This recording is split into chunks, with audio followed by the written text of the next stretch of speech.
¿Cómo podemos hacer para medir ese pH? Existen dos métodos. Un método colorimétrico, que no es tan preciso y es bastante aproximado, y un método exacto, que es el método potenciómetrico. ¿En qué consisten estos métodos? Bueno, uno de ellos, el colorimétrico, utiliza indicadores ácido-base. Estos indicadores son sustancias que van a producir o van a marcar el cambio o el pH a través de un cambio de color. Por eso es algo bastante relativo, que tiene que ver con la percepción también personal, es subjetivo y además no es exacto ni preciso. En cambio, en el otro caso utiliza lo que se denomina pHímetro o potenciómetro, que es un dispositivo electrónico que me permite captar o medir la concentración exacta de iones, protones que están presentes en la solución. Estos indicadores son sustancias orgánicas que se comportan como ácidos o bases débiles, de tal manera que van cambiando de color al pasar ellos de su forma ácida a una forma básica.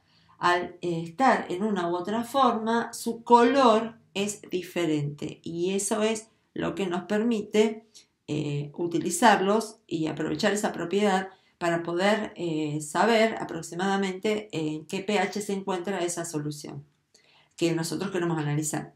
Entonces la forma ácida del indicador va a tener un color, mientras que la forma básica del indicador va a tener un color diferente. Estos indicadores pueden ser líquidos o utilizarse como una solución o pueden estar absorbidos en un papel y entonces esa manera que es una forma que utiliza un soporte puede ser tanto a través de esta forma de papel o también como tiras rígidas.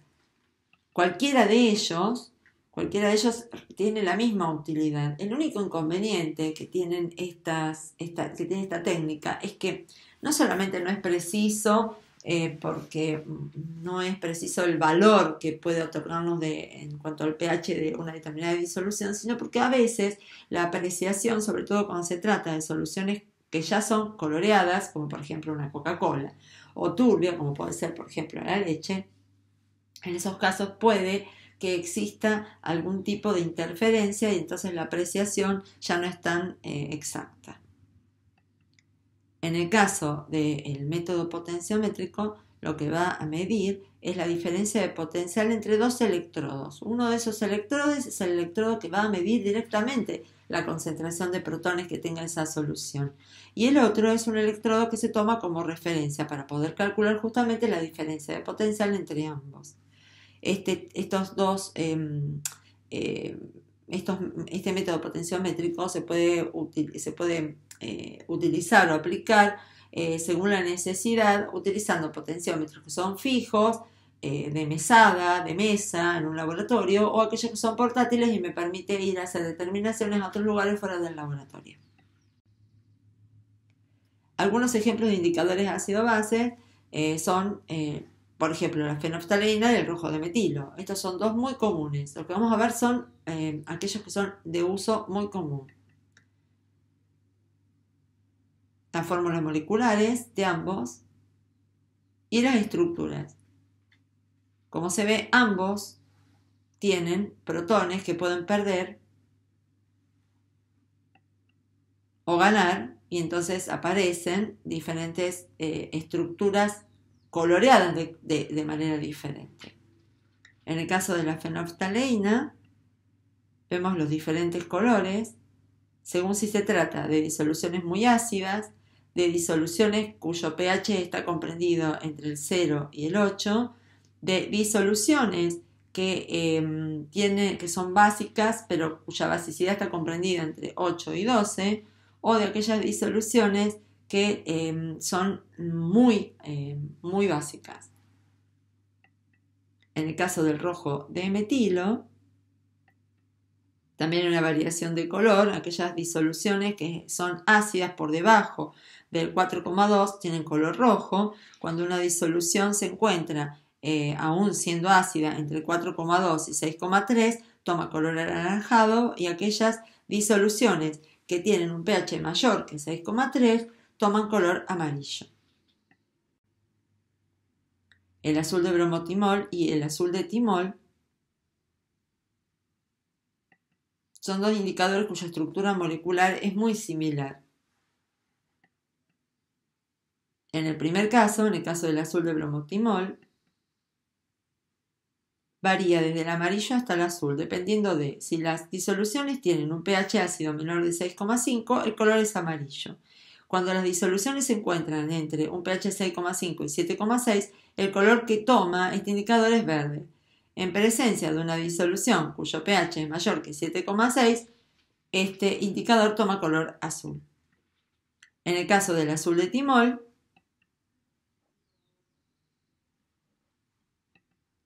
vemos que cuando las disoluciones son muy ácidas, un pH muy por debajo de 1,2, esa disolución toma color rojo. Si se trata de disoluciones que están comprendidas en un amplio rango entre el 2,8 de pH hasta el 8, el color es amarillo parduzco. Y cuando aquellas disoluciones que son muy alcalinas, por encima del 9,6, el color es azul violeta.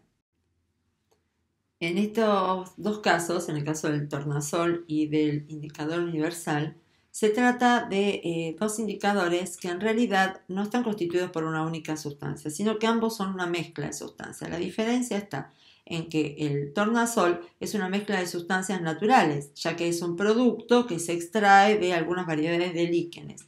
Son entre 10 a 15 sustancias diferentes, mientras que el indicador universal es armado artificialmente a través de la mezcla previa, pensada, de algunos de los indicadores, como por ejemplo algunos de los que vimos en las diapositivas anteriores. Ahí muestra cuál es la mezcla de sustancias químicas que conforman el tornasol y cuál es la que conforma el indicador universal. De todas maneras, en el caso del indicador universal, a veces puede haber algún cambio dentro de estos indicadores.